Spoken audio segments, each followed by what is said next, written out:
Assalamualaikum warahmatullahi wabarakatuh. Perkenalkan, nama saya Novita, saya dari kelas 12 MIPA 3. Di sini saya akan menjelaskan materi tentang halogen, yaitu menganalisis sifat kimia dan sifat fisik unsur halogen. Halogen adalah kelompok unsur kimia yang berada pada golongan 7 di tabel periodik. Kelompok ini terdiri dari fluor, klor, brom, yodium, astatin, dan tenisin. Halogen menandakan unsur-unsur yang menghasilkan garam jika bereaksi dengan logam. Istilah ini berasal dari istilah ilmiah bahasa Prancis dari abad ke-18 yang diadaptasi dari bahasa Yunani. Halogen juga merupakan golongan dengan keelektronegatifan tertinggi. Jadi, ia juga merupakan golongan paling non-logam. Sifat kimia unsur halogen. Yang pertama, halogen merupakan golongan yang sangat reaktif dalam menerima elektron dan bertindak sebagai oksidator kuat dalam suatu golongan. Makin ke atas, oksidator makin kuat. Yang kedua, unsur golongan halogen bersifat oksidator. Yang ketiga, mempunyai bilangan oksidasi lebih dari 1, kecuali fluor. Yang keempat, semua unsur halogen dapat bereaksi dengan semua unsur logam dan beberapa unsur non-logam. Fluorin merupakan unsur yang paling reaktif dan kereaktifannya berkurang untuk unsur-unsur halogen yang lainnya sesuai dengan kenaikan nomor atom. Yang kelima, kecuali fluorin, semua unsur halogen dapat membentuk asam aksi dengan rumus HXO, HXO2, HXO3, dan HXO4 yang disebut sebagai asam hipohalid, asam halid, asam halat, dan asam perhalat. Yang keenam, unsur-unsur halogen secara alamiah berbentuk molekul duatom, misalnya Cl2.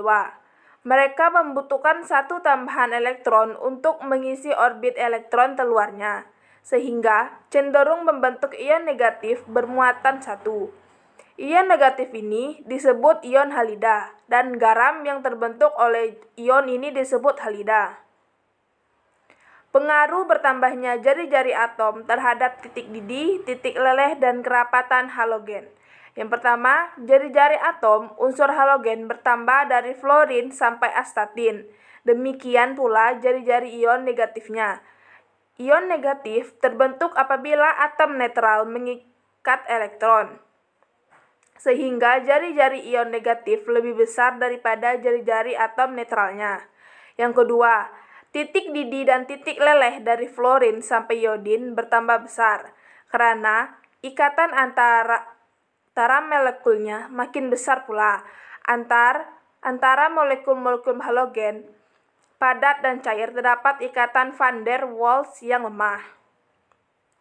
Yang ketiga, wujud halogen pada suhu kamar fluorin dan klorin berupa gas, bromin berupa zat cair yang mudah menguap, sedangkan iodin berupa zat padat yang mudah menyublin. Pemanasan iodin padat pada tekanan atmosfer tidak membuat unsur itu meleleh, tetapi langsung menyublin. Hal ini terjadi karena tekanan uap iodin padat pada suhu kamar lebih besar dari 1 atm. Kecenderungan titik leleh dan titik didih halogen tersebut dapat dijelaskan sebagai berikut. Molekul halogen X2 bersifat nonpolar. Dengan demikian, gaya tarik-menarik antar molekul halogen merupakan gaya dispersi. Sebagaimana diketahui, gaya dispersi bertambah besar sesuai dengan pertambahan massa molekul atau Mr. Itulah sebabnya mengapa titik leleh dan titik didih halogen meningkat dari atas ke bawah dalam tabel periodik unsur. Di sini, di dalam video ada 5 soal.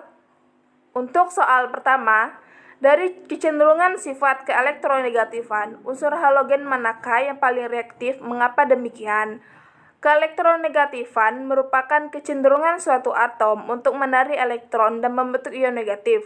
Dalam suatu golongan, semakin ke bawah keelektronegatifan makin kecil. Karena berkurangnya gaya tarik inti, keelektronegatifan semakin berkurang dari F ke AT. Untuk soal nomor 2, dari kecenderungan sifat keelektronegatifan, bagaimanakah unsur kecenderungan sifat kereaktifan unsur-unsur halogen dari unsur fluor sampai iodin? Reaktif artinya mudah bereaksi. Nah, unsur-unsur logam pada sistem periodik makin ke bawah makin reaktif, karena makin mudah melepaskan elektron.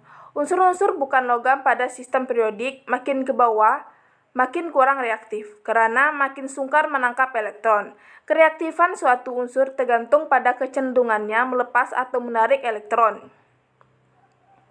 Jadi, unsur logam yang paling reaktif adalah golongan 7A atau halogen. Dari kiri atau kanan dalam suatu periode, mula-mula kereaktifan menurun, kemudian bertambah hingga golongan 7A. Golongan 7A tidak reaktif. Soal yang ketiga, bagaimana kecenderungan sifat daya oksidator unsur-unsur halogen dari fluor sampai iodin? Kecenderungan sifat oksidasi halogen dari fluor ke iodin adalah semakin lemah, atau F2 lebih besar dari Cl2, lebih besar Br2, lebih besar L2.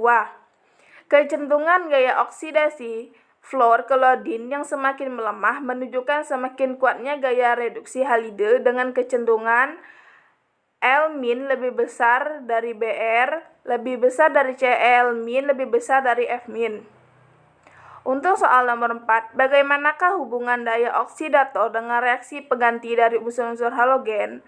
Halogen merupakan oksidator kuat dari atas ke bawah, atau FCl-BrL. Sifat daya pengoksidasi halogen semakin berkurang. Oleh karena itu, apabila halogen yang berada di atas direaksikan dengan ion halida yang berada di bawahnya, dapat mendesak ion halida dari senyawanya. Contohnya, yang pertama, Kl ditambah Cl2 menjadi KCl plus L2. Ini merupakan reaksi spontan. Yang kedua, KCl ditambah F2 menjadi Kf plus Cl2. Ini reaksi spontan juga. Dan yang ketiga, Kl ditambah Br2 menjadi Kbr plus L2. Ini merupakan reaksi tidak spontan. Untuk yang terakhir, untuk nomor 5, tentukan reaksi-reaksi di bawah ini berlangsung spontan atau tidak. Jelaskan alasan Ananda. Untuk yang reaksi pertama, F2 ditambah 2NaL menjadi 2NaF ditambah L2. Untuk reaksi ini terjadi secara spontan karena F bisa mengoksidasi L karena F lebih besar dari L. Untuk reaksi yang kedua, Br2 ditambah 2Cl pangkat min menjadi 2Br pangkat min ditambah Cl2. Nah, untuk reaksi ini terjadi secara tidak spontan karena tidak bisa mengoksidasi Cl karena Cl lebih besar dari Br. Sekian penjelasan dari saya, semoga dapat dimengerti dan dapat dipahami. Saya akhiri, wassalamualaikum warahmatullahi wabarakatuh.